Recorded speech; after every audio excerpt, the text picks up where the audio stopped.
కొత్త జీవో 252 పేరుతో జర్నలిస్టుల అక్రిడేషన్లను కోతపెట్టడాన్ని నిరసిస్తూ హైదరాబాద్ జిల్లా కలెక్టర్ కార్యాలయం ముందు జర్నలిస్టులు ఆందోళన నిర్వహించారు. ప్రభుత్వానికి వ్యతిరేకంగా నినాదాలు చేశారు. జీవో నంబర్ 252ను వెంటనే సవరించాలని నినాదాలు చేశారు. శాంతియుత పద్ధతిలో వినతిపత్రం ఇవ్వడానికి వెళ్లిన డీజేఎఫ్టీ, టీయూడబ్ల్యూజే, టీజేఎఫ్ నేతలను పోలీసులు అరెస్టు చేశారు. అనంతరం ముషీరాబాద్ పోలీస్ స్టేషన్కు తరలించారు.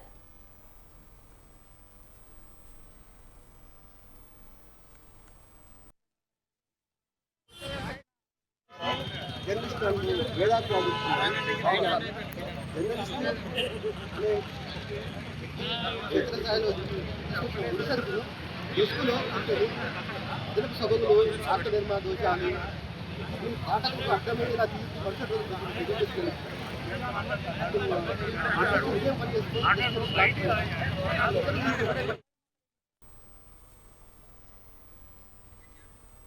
జర్నలిస్టుల అరెస్టులను మాజీ మంత్రి బీఆర్ఎస్ నేత హరీష్ రావు ఖండించారు. వారికి ధర్నా చేసే హక్కు లేదా, ప్రశ్నించే హక్కు లేదా అని ఆయన ప్రశ్నించారు. కేసీఆర్ హయాంలో 26,000 అక్రిడేషన్ కార్డులు ఇచ్చామని చెప్పారు.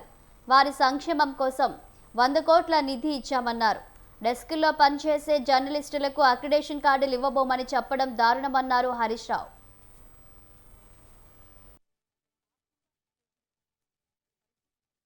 జర్నలిస్టులను అక్రమంగా రాష్ట్ర వ్యాప్తంగా అరెస్ట్ చేస్తా ఉన్నారు.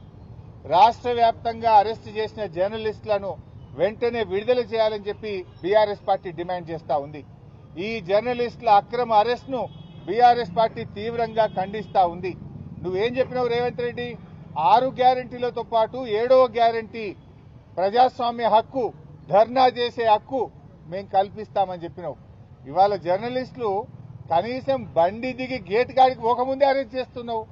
వాళ్ళు ప్రజాస్వామ్యయుతంగా ధర్నా చేసే అధికారం లేదా? దరఖాస్తు ఇచ్చే హక్కు లేదా?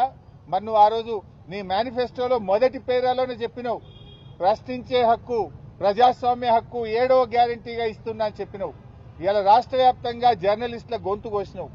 అందరినీ కోసినావు. ఇవాళ రైతుల్ని కోసినావు, కార్మికుల్ని కోసినావు, విద్యార్థుల్ని గొంతు కోసినావు, నిరుద్యోగుల గొంతు కోసినావు. లాస్ట్కు ప్రజాస్వామ్యంలో 4వ పిల్లర్ అయినటువంటి జర్నలిస్టుల గొంతు కూడా కోసినావు కదా. ఇవాళ కేసీఆర్ గారు ఉన్నప్పుడు 26,000 అక్రిడేషన్ కార్డులు ఇచ్చారు. జర్నలిస్టుల కోసం 100 కోట్ల రూపాయల కార్పస్ ఫండ్ను ఏర్పాటు చేశారు. కరోనా వస్తే జర్నలిస్టులను కాపాడుకున్నారు. జిల్లాల్లో జర్నలిస్టులకు ఇండ్ల స్థలాలు ఇచ్చింది బీఆర్ఎస్ ప్రభుత్వం. రేవంత్ రెడ్డి వచ్చిన తర్వాత ఆ రోజేమో గొప్ప గొప్పగా చెప్పిండు, గవర్నమెంట్లకు వస్తే చాలు, ఓడదాటేదాకా ఓడమల్లప్ప, ఓడదాటినాక బోడమల్లప్ప. ఆనాడు ఏం చెప్పిండు?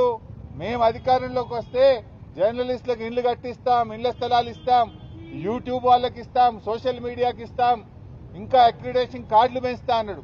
ఇవాళ ఏం చేసిండు? 26,000 మందికి కేసీఆర్ గారు అక్రిడేషన్ కార్డులు ఇస్తే 10,000కు తగ్గించారు. డెస్కుల్లో పనిచేసే వాళ్ళకి అక్రిడేషన్ కార్డే లేదంటున్నాడు.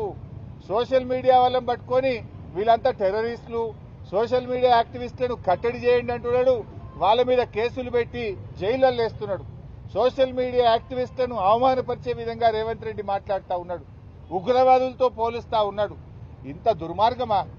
నువ్వు అక్రిడేషన్ కార్డులు పెంచుతానని 26,000కి 10,000 ఎట్లా చేస్తావు? నీ అన్యాయాన్ని దరఖాస్తు పెట్టడానికో ప్రశ్నించడానికి వస్తే అక్రమంగా అరెస్ట్ చేస్తావా?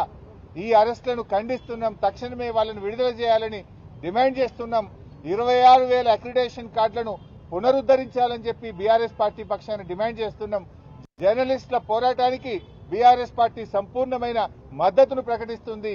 మీ పక్షాన రాబోయే అసెంబ్లీ సమావేశాల్లో బీఆర్ఎస్ ప్రభుత్వాన్ని నిలదీస్తుంది, ప్రశ్నిస్తుంది, జర్నలిస్టులకు సంపూర్ణ మద్దతును అందిస్తుంది. ఇవాళ జర్నలిస్టులను అక్రమంగా రాష్ట్ర వ్యాప్తంగా అరెస్ట్ చేస్తా ఉన్నారు.